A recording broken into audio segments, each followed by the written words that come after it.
Welcome back to your newest obsession, the NeuroSpicy MomPod. As always, I am your host, Austin Marie, and I am so glad you're here. If you are new here, welcome. I am so glad you found your way to this cozy little corner of the internet where we talk about neurodivergence, nervous systems, parenting, healing, and the big patterns happening in our world. And if you've been here for a while, you already know this podcast exists because I believe understanding how the brain works changes everything. It changes how we see ourselves, it changes how we parent, and honestly, it changes how we understand society. Today, we are starting season 4 with a concept from psychology that I have not been able to stop thinking about. It was a concept that I learned early in my psychology classes, and it helped me understand how my own early childhood experiences shaped the way I was moving through the world. And I believe that it is also a concept that explains so much about what we are seeing in the world right now. And that concept is called learned helplessness. Let's talk about it. So let's start with the basics. What is learned helplessness? The definition of learned helplessness from psychology today is learned helplessness occurs when an individual continuously faces a negative, uncontrollable situation and stops trying to change their circumstances, even when they have the ability to do so. In other words, when someone repeatedly experiences situations where nothing they do seems to change the outcome, their brain eventually learns something very powerful and very dangerous. It learns that their effort doesn't matter. And once the brain learns that pattern, something shifts. Motivation drops, initiative drops. People stop trying to solve problems or change their environment, even when opportunities for change become available. This psychological concept was first identified by researchers Martin Seligman and Stephen Meyer in 1967 as an extension of Martin's interest in depression. Before we talk about the research itself, I do want to take a quick sidebar here, especially for any animal lovers listening. When I started my undergrad psychology courses, I knew in a general sense that animals had been used in research studies, but knowing that concept in theory and then having to read the actual details of some of those experiments were two very different experiences. I'll be honest, the descriptions were sometimes so upsetting that it actually made it difficult for me to focus on the actual psychological concepts being studied. And it's also worth acknowledging the historical context of the time. The majority of researchers in psychology during that era were older white men working within a very specific academic framework. That doesn't invalidate the science, but it does remind us that science, like every human institution, exists within cultural bias and evolving ethical standards. Research ethics today are very different than they were in the 1960s. Largely because of studies like the one we're about to discuss. So if you are an animal lover, I just want to give a gentle context warning here. We're going to briefly talk about how this concept was discovered and the experiment that documented the behavior. In 1967, psychologists Martin Seligman and Stephen Meyer conducted a series of experiments designed to study how animals respond to stress and control. In the first phase of the experiment, dogs were placed into harnesses. They were then separated into 3 groups. The first group experienced no shocks at all. The second group experienced mild electric shocks, but they had the ability to stop the shock by pressing a lever. And the third group experienced the same shocks, but they had absolutely no way to stop them. The shocks would simply happen, and there was nothing the dogs could do to escape them.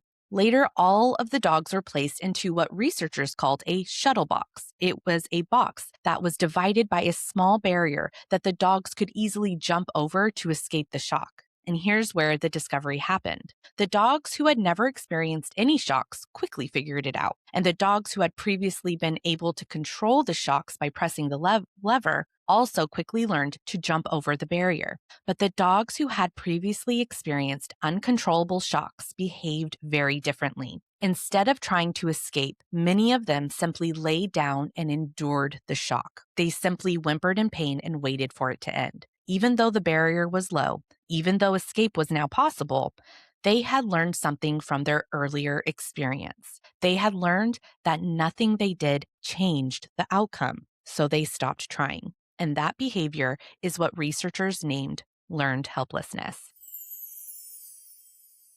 Later studies found that humans behave in very similar ways. In experiments where people were exposed to uncontrollable loud noise, participants later gave up much more quickly when trying to solve puzzles, even puzzles that were actually solvable. Their brain had learned a pattern quickly. There was nothing they could do to change the situation.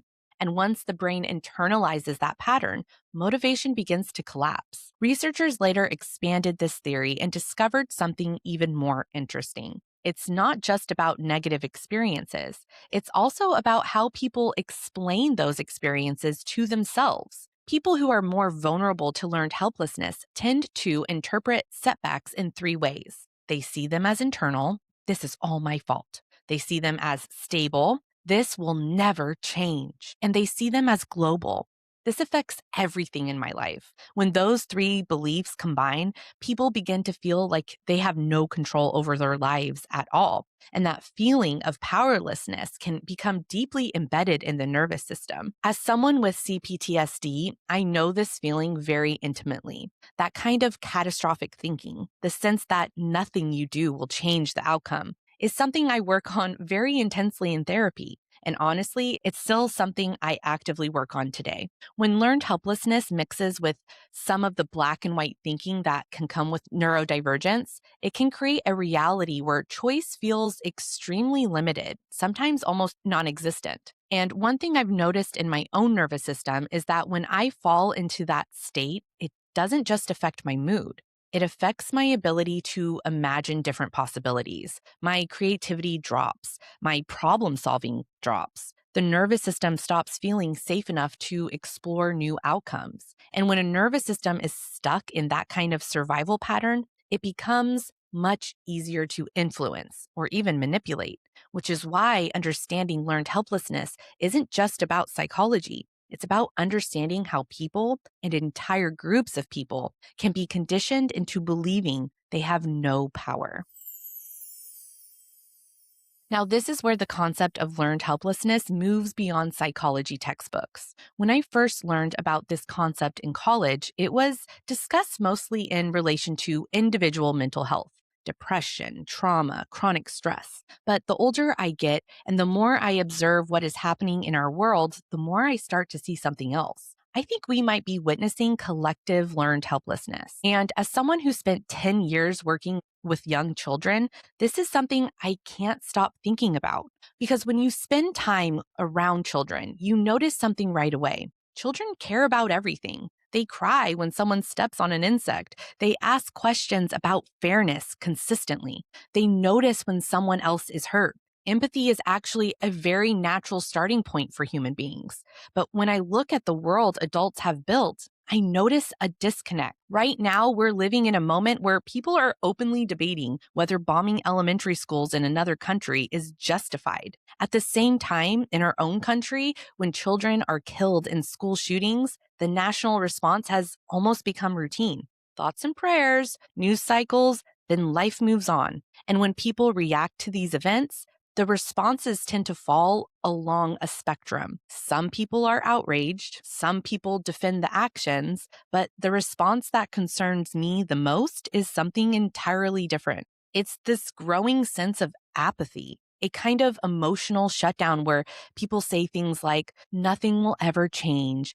That's just the way the world works, or there's nothing we can do. And when I hear that language, I can't help but think about learned helplessness, because one of the most powerful outcomes of repeated exposure to uncontrollable events is not anger. It's disengagement. Psychological research shows that learned helplessness is most likely to develop in environments where individuals repeatedly experience powerlessness, situations where people feel like they have little control over outcomes. One place where this dynamic is worth examining is our education system. And I want to say this carefully because I was a classroom teacher for 10 years. I know firsthand how many teachers are working incredibly hard to create meaningful, engaging, and nurturing environments for their students. But when you zoom out and look at the structure of the education system itself, there are some patterns that are difficult to ignore.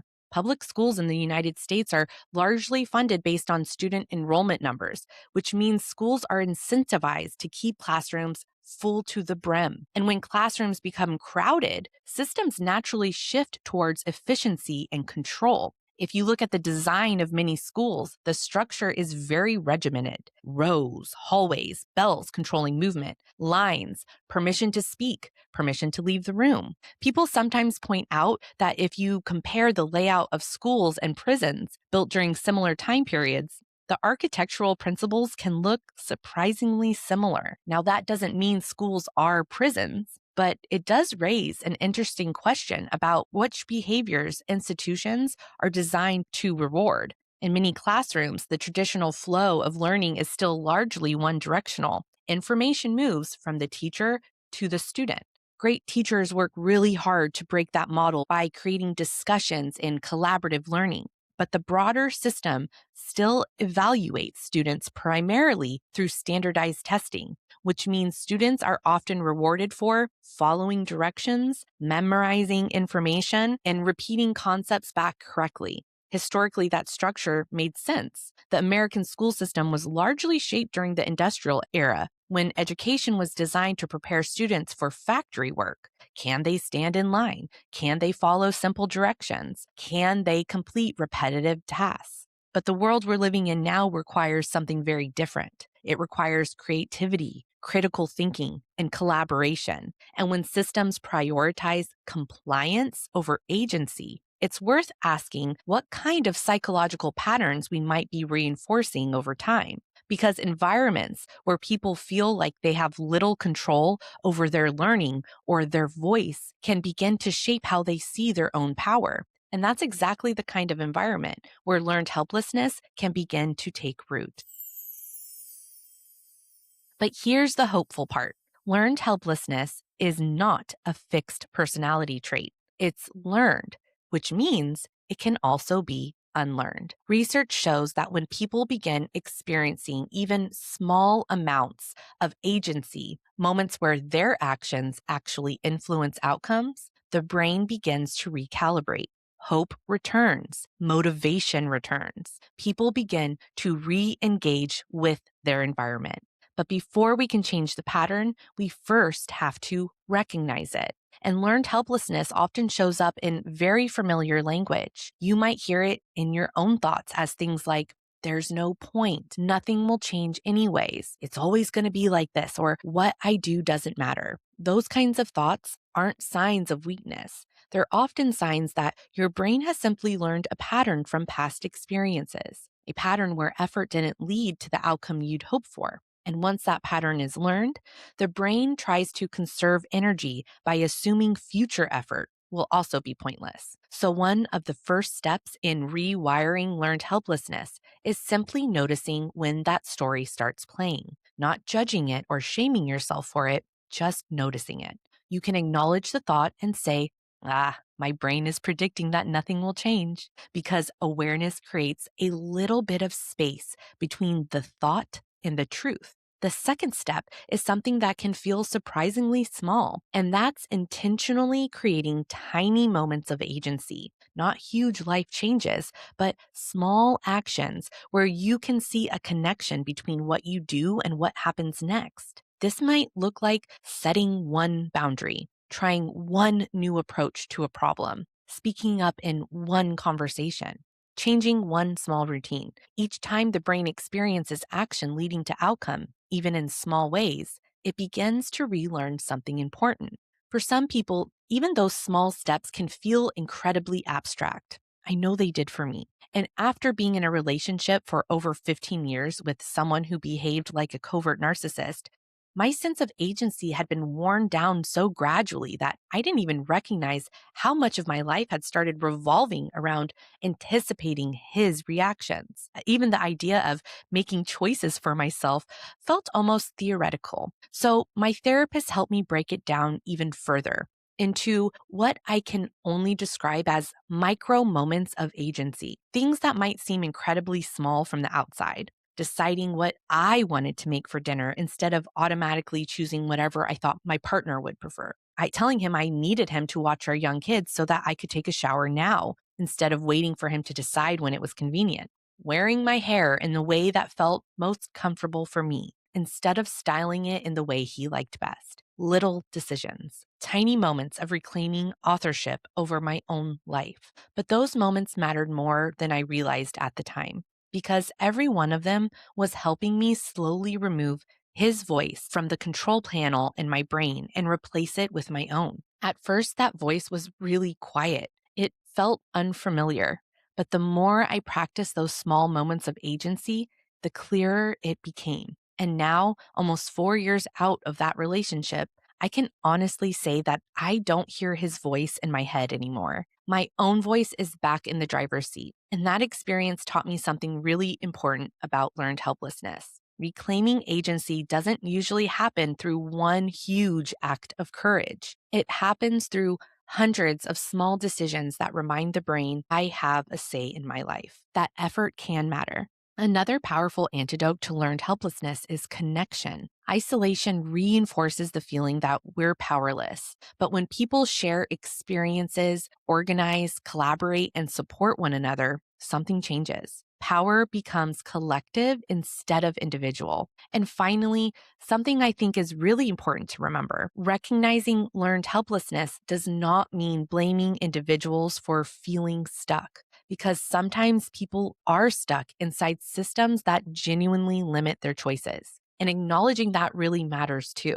The goal isn't to pretend everything is within our control.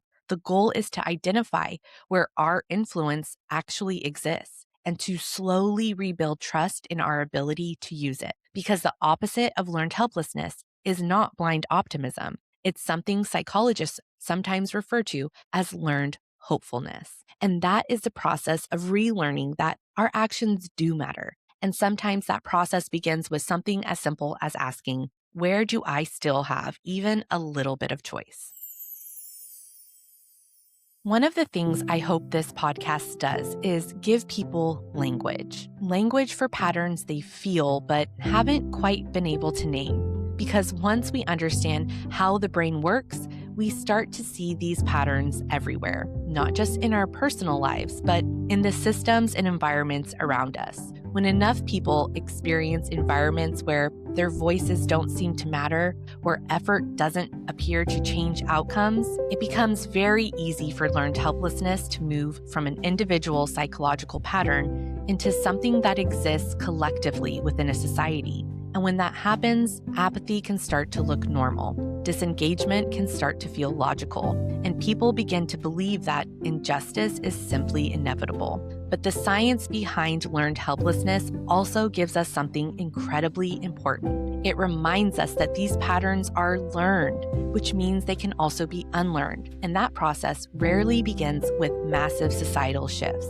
It begins in much smaller places, in classrooms where students are invited to question and participate, in communities where people support one another, and in families where children are encouraged to think critically and speak up.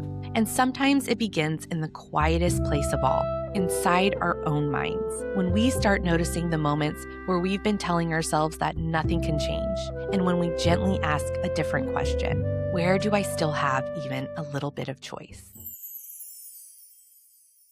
Before we close today's episode, I want to leave you with this week's journal prompt.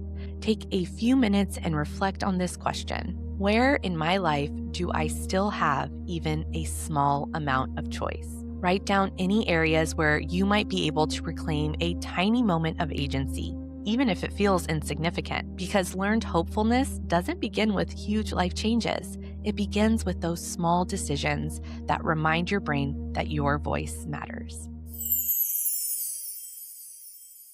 Thank you for being here. If today's episode resonated with you, consider sharing it with someone who you might think needs to hear it too. You can also support the work we're doing here by subscribing to the podcast, leaving a review, or joining the Patreon community, where we continue these conversations and explore neuroscience behind healing and growth. And until next time, take care of your nervous system, trust your voice, and remember that even small moments of agency can ripple outward in ways we don't always see. I'll see you in the next episode, lovies. Ta-ta!